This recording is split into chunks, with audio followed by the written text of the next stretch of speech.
Technique ক্লাসে তোমাদের সকলকে স্বাগত। আজকের আমাদের আলোচ্য বিষয় 2026 সালের দশম শ্রেণীর প্রথম পর্যায়ক্রমিক মূল্যায়নের ভূগোলের সেট ওয়ানের প্রশ্ন এবং তার উত্তর। তোমাদের প্রথম পর্যায়ক্রমিক মূল্যায়নে পূর্ণমান থাকবে 40, সময় হবে তোমরা 1 ঘন্টা 30 মিনিট।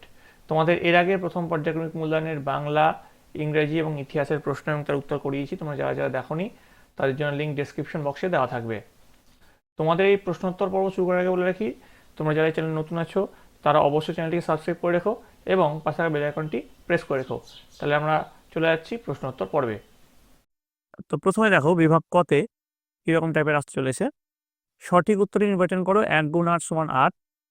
প্রথম প্রশ্নে চলে যাবো আমরা। দেখো, পুঞ্জিত ক্ষয়ের শক্তি হলো নদী, মাধ্যাকর্ষণ, হিমবায়ু নাকি বায়ু? উত্তর হচ্ছে মাধ্যাকর্ষণ।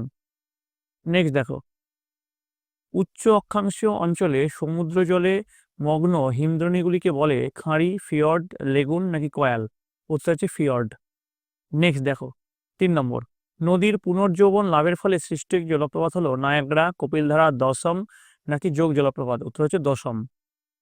নেক্সট, বালির প্রধান উপাদান হলো কোয়ার্জ, ফেলসপার, অভ্র, জিপসাম। তো এর মধ্যে সঠিক উত্তর হচ্ছে কোয়ার্জ। নেক্সট দেখো, ভারতের রাজ্য পুনর্গঠন কমিশনের সুপারিশ কার্যকর হয় 1947, 1953, 1965 নাকি 1952 সালে? উত্তর হচ্ছে 1956 সালে। আচ্ছা, তোমাদের জন্য একটা আমি একটা এক্সট্রা প্রশ্ন রাখছি। এর আগে যেটা তোমাদের প্রশ্ন দিয়েছিলাম, নদীর পুনর্যৌবন লাভের ফলে সৃষ্ট একটি জলপ্রপাত হলো, আমি এর উত্তর বলেছিলাম দশম জলপ্রপাত। তো দশম ছাড়া আর যদি কোনো জলপ্রপাতের নাম জানো সেটা অবশ্যই কমেন্ট বক্সে লিখে জানাবে, এবং কমেন্ট বক্সে তোমাদের বিদ্যালয়ের নাম এবং কে কোন জেলা থেকে লিখছো সেটা লিখতে কিন্তু ভুলবে না। চলে আসবো পরের প্রশ্ন। দেখো, পশ্চিম বাহিনী নদীগুলির মধ্যে দীর্ঘতম হলো নর্মদা, তাপ্তি, সবরমতী নাকি মাহি? উত্তর হচ্ছে নর্মদা। নেক্সট দেখো, ভারতের অন্তর্গত হিমালয়ের সর্বোচ্চ শৃঙ্গ হলো এভারেস্ট নাকি কেটু নাকি কাঞ্চনজঙ্ঘা নাকি সান্তকপু? উত্তর হচ্ছে কাঞ্চনজঙ্ঘা। তারপরে দেখো, শতাংশের ভিত্তিতে ভারতের সর্বাধিক বনভূমিযুক্ত রাজ্যটি হলো মিজোরাম, মধ্যপ্রদেশ, মেঘালয়, ছত্তিশগড়? উত্তর হচ্ছে মিজোরাম। নেক্সট দেখো, বিভাগ খতে চলে আসছি আমরা। বিভাগ ক্ষয়ে প্রথম যে প্রশ্নটা রয়েছে, শুদ্ধ বা অশুদ্ধ লেখো। 1 × 2 = 2। বারথানের প্রতিবাদ পার্শ্ব উত্তর হয়? উত্তর হচ্ছে শুদ্ধ। মেহগনি একটি পর্ণমোচী উদ্ভিদ, এটাও অশুদ্ধ। নেক্সট চলে আসবো। দেখো, শূন্যস্থান পূরণ করতে বলেছে ভূমির উচ্চতা অভিকর্ষের বিপরীতে বৃদ্ধি পায় ড্যাশ প্রক্রিয়ার ফলে? উত্তর হচ্ছে আরোহণ প্রক্রিয়ার ফলে। 2 নম্বর, ড্যাশ ও ড্যাশ পর্বতশ্রেণীর মাঝে কাশ্মীর উপত্যকা অবস্থিত? উত্তর পীরপাঞ্জল ও হিমাদ্রি হিমালয়ের মাঝে। আশা করি তোমরা সকলে বুঝতে পেরেছো। নেক্সট দেখো কি আছে। নেক্সট চলে আসছি 2003। 2 এক কথায় উত্তর দাও। 1 × 2 = 2। প্রথম প্রশ্ন চলে আসছি, সার্কের মস্তক প্রাচীর ও হিমবাহের মধ্যে সৃষ্ট ফাটলকে কি বলে? উত্তর হচ্ছে র্যান ক্লাফাত। নেক্সট 2 নম্বরে চলে আসছি। দেখো, ভারতের পশ্চিমতম প্রান্তের নাম কি? উত্তর লিখবে গুহারমতি।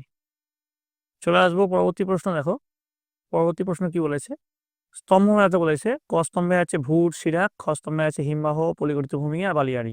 তো দেখো, এখানে ভূরের সঙ্গে যেটা মিলবে বালিয়াড়ি, আর সিরাকের সঙ্গে মিলবে হিমবাহ। নেক্সট চলে আসবো বিভাগ গ। বিভাগ গতে চলে আসবো। দেখো, বিভাগ গয়ে যে প্রশ্ন রয়েছে, নিচের প্রশ্নগুলির সংক্ষিপ্ত উত্তর দাও। 2 × 4 = 8। প্রথম প্রশ্নে চলে যাচ্ছি, বারখানের দুটি বৈশিষ্ট্য লেখো অথবা গ্রাবরেখার শ্রেণীবিভাগ করো। 2 নম্বর দেখো, ঝুলন্ত উপত্যকা কি অথবা ওয়াদে কি? আচ্ছা, এই প্রশ্নগুলো তোমরা তোমাদের বইয়ে উত্তর পেয়ে যাবে। যদি তোমরা কোনোটার উত্তর না পাও সেটা কমেন্টে জানাবে, আমি তার উত্তর দিয়ে দেবো। তারপর দেখো 3 নম্বর, পশ্চিম হিমালয়ের দুটি হিমবাহ ও দুটি গিরিপথের নাম লেখো অথবা বৃষ্টির জল সংরক্ষণের দুটি উদ্দেশ্য লেখো। পরের প্রশ্ন দেখো, অন্তর্বাহিনী নদী কি অথবা পশ্চিমী ঝঞ্ঝা কি? নেক্সট দেখো, বিভাগ ঘতে চলে আসছি আমরা। বিভাগ ঘয়ে যেটা বলেছে, সংক্ষিপ্ত ব্যাখ্যামূলক উত্তর দাও। 3 × 2 = 6। যুগ্যান ও ইয়ারদাংয়ের পার্থক্য লেখো অথবা বদ্বীপ সৃষ্টির অনুকূল পরিবেশগুলি বর্ণনা করো। পশ্চিমঘাট ও পূর্বঘাট পর্বতের পার্থক্য লেখো অথবা গঙ্গা নদীর গতিপথ বর্ণনা করো। বিভাগ উম্ম। দেখো, বিভাগ উম্মতে কি প্রশ্ন রয়েছে দেখো, যে কোনো একটি প্রশ্নের উত্তর দাও। 5 × 1 = 5। আকৃতি অনুযায়ী বদ্বীপের শ্রেণীবিভাগ করো এবং তাদের বিবরণ দাও। 2, বায়ুর সঞ্চয়জাত ভূমিরূপগুলির বিবরণ দাও। তো এই ছিল তোমাদের দশম শ্রেণীর দ্বিতীয় সেটের ভূগোলের প্রশ্ন এবং তার উত্তর। তোমাদের যদি এই ভিডিওটা ভালো লেগে থাকে অবশ্যই লাইক করবে, বন্ধুদের কাছে অনেক অনেক শেয়ার করবে। আর এই প্রশ্নই যে তোমাদের হুবহু পরীক্ষা এখন মানে নেই, তোমাদের যে বইটা সেটা ভালো করে খুঁটিয়ে পড়ো। এর আগে যে প্রশ্ন দিয়েছি এই প্রশ্ন দিলাম, এই দুটো প্রশ্ন এবং পরবর্তী আরো 2 থেকে 3টে প্রশ্ন আমি দেবো, সেই প্রশ্নগুলো ভালো করে প্র্যাকটিস করো, দেখবে তোমাদের পরীক্ষায় সাফল্য নিশ্চিত। তোমাদের পরীক্ষা আসতে আর বেশি সময় নেই, তোমরা সকলে মন দিয়ে ভালো করে পড়াশোনা করো। তোমরা সকলে ভালো থাকো, তোমরা সকলে সুস্থ থাকো।